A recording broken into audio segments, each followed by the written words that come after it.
이런 사람은 인간도 아니다. 친절함을 보려라라는 말은 얼핏 듣기에 냉혹하고 비정한 것처럼 들릴 수 있다.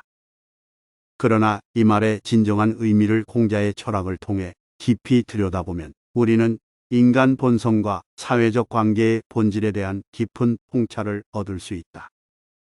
공자는 인을 최고의 덕목으로 여겼으며 이는 단순한 친절함을 넘어선 깊은 인간애를 의미한다.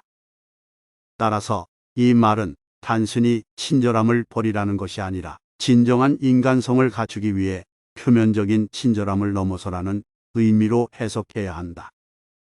물의 흐름이 때로는 잔잔하고 때로는 격렬하듯 인간의 덕성도 상황에 따라 다양한 형태로 표현되어야 한다. 친절함만을 고집하는 것은 강물이 언제나 잔잔하기만을 바라는 것과 같다. 때로는 경류가 되어 바위를 깎고 땅을 일구어야 하듯 인간도 때로는 단호함과 엄격함을 보여야 할 때가 있다. 공자의 가르침을 따르면 우리는 단순히 겉으로 보이는 친절함에 매몰되지 않고 상황에 맞는 적절한 태도를 취해야 한다.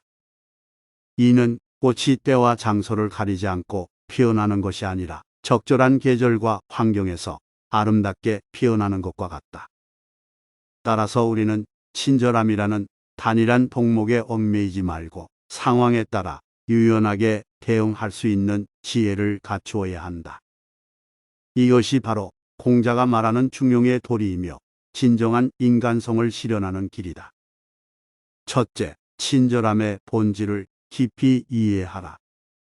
친절함은 겉으로 보이는 행동이 아니라 내면에서 우러나오는 진실된 마음가짐이다. 공자는 인자는 남을 사랑한다. 라고 말했다. 이는 단순히 남에게 친절한 행동을 하라는 것이 아니라 진심으로 타인을 이해하고 배려하는 마음을 가지라는 뜻이다. 친절함이라는 외피만 걸치고 내면은 공허하다면 그것은 양털을 뒤집어 쓴 늑대와 다를 바 없다. 진정한 친절함은 봄날 따스한 햇살이 대지를 감싸듯 자연스럽고 따뜻하게 상대방을 포용하는 것이다. 그러므로 우리는 항상 자신의 행동이 진실된 마음에서 비롯된 것인지 성찰해야 한다. 겉으로 보이는 친절함에 집착하지 말고 내면의 선의를 키우는 데 집중하라. 이는 나무가 튼튼한 뿌리를 내리고 자라듯 시간과 노력이 필요한 과정이다. 하지만 이렇게 자란 친절함은 폭풍우가 몰아쳐도 흔들리지 않는 거목과 같이 견고하고 신뢰할 수 있는 것이 된다. 따라서 우리는 매일매일의 삶 속에서 작은 친절을 실천하되 그것이 진심에서 우러나오는 것인지 끊임없이 자문해야 한다. 이러한 과정을 통해 우리는 진정한 인간성을 갖춘 사람으로 성장할 수 있다. 둘째, 친절함의 한계를 인식하라. 모든 상황에서 친절함만을 고집하는 것은 오히려 해로울 수 있다. 공자는 군자는 화합하되 같지 않고 소인은 같되 화합하지 않는다. 라고 말했다. 이는 진정한 덕을 갖춘 사람은 상황에 따라 적절히 대응할 줄 안다는 의미다. 친절함이 항상 최선의 해결책은 아니다.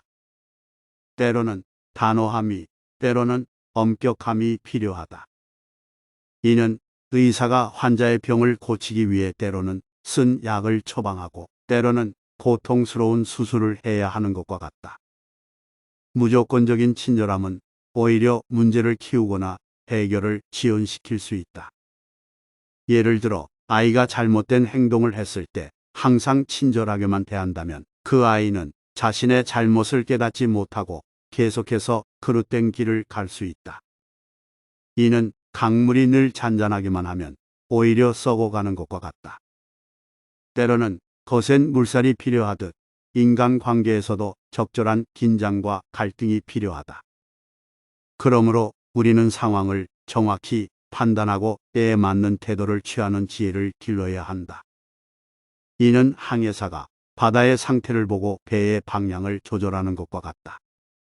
친절함이라는 단일한 나침반에만 의존하지 말고 상황의 바람과 조류를 읽어 최적의 항로를 찾아야 한다.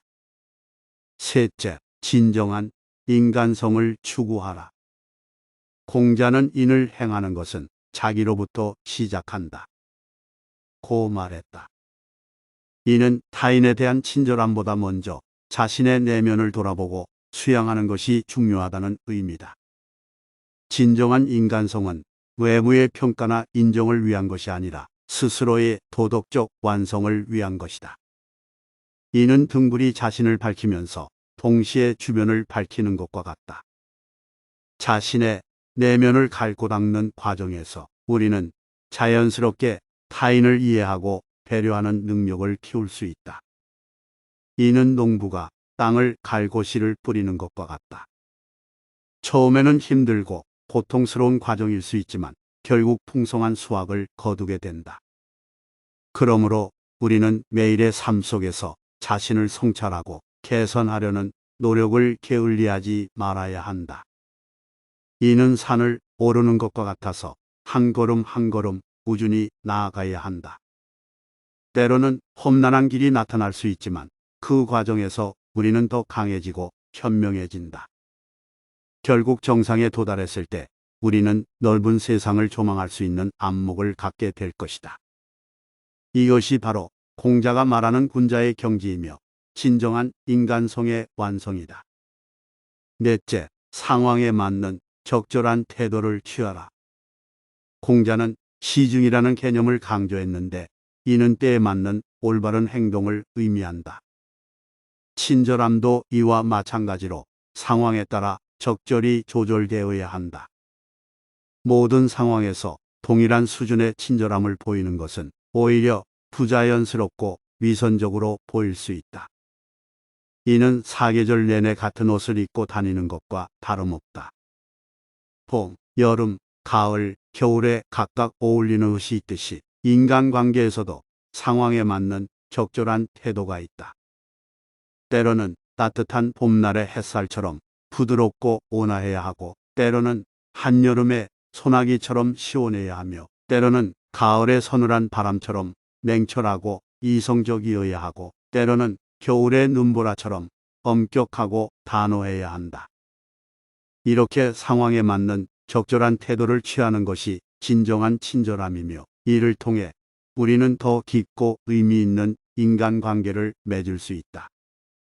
예를 들어 친구가 잘못된 선택을 하려고 할 때 무조건적인 지지가 아니라 솔직한 충고를 해주는 것이 진정한 친절함일 수 있다. 이는 때로 고통스러울 수 있지만 궁극적으로는 더 큰 해악을 막는 길이다. 따라서 우리는 항상 주변 상황을 세심히 관찰하고 가장 적절한 반응을 선택할 수 있는 지혜를 키워야 한다. 이는 바둑을 두는 것과 같아서 매 순간 전체적인 국면을 파악하고 최선의 수를 선택해야 한다. 다섯째, 친절함을 넘어선 더 큰 가치를 추구하라. 공자는 인을 행하는 자는 오래 살고 의를 행하는 자는 큰 이익을 얻는다. 라고 말했다. 이는 단순한 친절함을 넘어 더 큰 도덕적 가치를 추구해야 함을 의미한다. 친절함은 개인적 차원의 덕목이지만 의로움은 사회적 차원의 덕목이다. 우리는 개인적인 친절함에 안주하지 말고 더 넓은 차원에서 사회 정의와 공동체의 이익을 위해 노력해야 한다. 이는 나무가 자라나 숲을 이루는 것과 같다. 한 그루의 나무는 작은 그늘을 만들 수 있지만 숲은 생태계 전체에 영향을 미친다. 마찬가지로 개인의 친절함은 작은 범위에서 긍정적인 영향을 미칠 수 있지만 사회 정의를 위한 노력은 전체 사회를 변화시킬 수 있다. 예를 들어 길거리에서 구걸하는 사람에게 돈을 주는 것은 친절한 행동일 수 있지만 빈곤 문제의 근본적인 해결을 위해 노력하는 것은 더 큰 의미의 선행이다. 이는 물고기를 잡아주는 것과 물고기 잡는 법을 가르쳐주는 것의 차이와 같다. 따라서 우리는 항상 더 큰 그림을 보려고 노력해야 한다. 개인적인 친절함에 만족하지 말고 사회 전체의 발전과 인류의 진보를 위해 어떤 기여를 할 수 있을지 고민해야 한다.